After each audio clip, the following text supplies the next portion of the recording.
রাজনৈতিক দল হিসেবে মাথাল প্রতীক নিয়ে নির্বাচন কমিশনের নিবন্ধন পেয়েছে গণসংহতি আন্দোলন।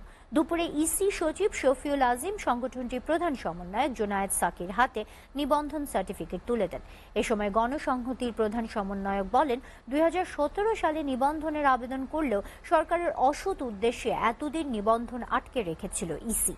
পরে ইসি সচিব বলেন, দল হিসেবে নিবন্ধনের সকল শর্ত পূরণ করায় গণসংহতি আন্দোলনকে নিবন্ধন দেওয়া হয়েছে। হেদায়েতুল্লাহ সীমান্তের প্রতিবেদন। রাজনৈতিক দল হিসেবে নিবন্ধন চেয়ে 2017 সালের 28 ডিসেম্বর নির্বাচন কমিশনের কাছে আবেদন করে গণসংহতি আন্দোলন, কিন্তু অজানা কারণে এতদিন দলটিকে নিবন্ধন দেয়নি ইসি। অবশেষে মাথাল প্রতীকসহ দল হিসেবে নিবন্ধন পেল গণসংহতি আন্দোলন। নির্বাচন কমিশন সচিব শফিউল আজিম নিবন্ধনের প্রজ্ঞাপন ও নির্বাচনী প্রতীক আনুষ্ঠানিকভাবে গণসংহতি আন্দোলনের নেতাদের হাতে তুলে দেন। নিবন্ধন পেয়ে জোনায়েদ সাকির অভিযোগ, অসৎ উদ্দেশ্যে দীর্ঘ সময় নিবন্ধন আটকে রেখেছিল ইসি।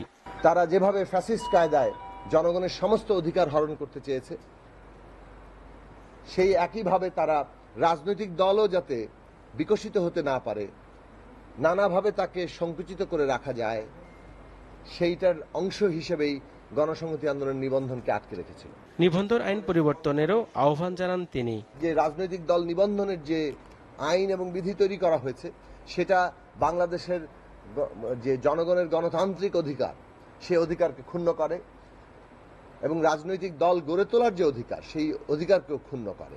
পরে ইসি সচিব বলেন, নিয়ম অনুযায়ী সংবাদ মাধ্যমে বিজ্ঞপ্তি দেওয়ার পর দলটির বিরুদ্ধে কোনো আপত্তি না থাকায় নিবন্ধন দেয়া হয়েছে। নিবন্ধন পেতে জটিলতা দূর করতে রাজনৈতিক দল নিবন্ধন আইন নিয়ে কাজ করার কথাও জানান তিনি। গণসংহতি আন্দোলনকে রাজনৈতিক দলের নিবন্ধন আমরা মহামান্য আদালতের আদেশ, কমিশনের অনুমোদন এবং আইন কানুনের ভিত্তিতে সমস্ত কিছু কমপ্লিট করে আমরা তাদেরকে আজকে নিবন্ধন যে সার্টিফিকেট, সেটা আমরা রেজিস্ট্রেশনের সার্টিফিকেটটা আমরা দিয়েছি। এক প্রশ্নের জবাবে ইসি সচিব বলেন, স্বরাষ্ট্র মন্ত্রণালয়ে এনআইডি কার্যক্রম হস্তান্তর হলে ভোটার তালিকা নিয়ে প্রশ্ন উঠবে। সিদ্ধান্ত সরকারের, তবে এনআইডি ইসির কাছে সুরক্ষিত। এনআইডিটাকে যদি আপনার অন্য কোনো নির্বাহী সংস্থার অধীনে নিয়ে যান, সেই ক্ষেত্রে ভোটার তালিকার বিশ্বস্ততা নিয়ে এবং আপনার এনআইডি সেবা নিয়ে হয়তো প্রশ্ন উঠতে পারে। আর সবচেয়ে বড় কথা হলো, এটা নিয়ে ব্যাপক আলোচনা হয়নি। এনআইডি পেতে নাগরিকদের হয়রানি, দুর্নীতি বন্ধে নির্বাচন কমিশন কঠোরভাবে কাজ করছে বলেও জানান শফিউল আজিম। সর্বক্ষেত্রে সেবার ক্ষেত্রে আপনার দুর্নীতি মুক্ত করা। হেদায়েতুল্লাহ সীমান্ত, এসিটিভি, ঢাকা।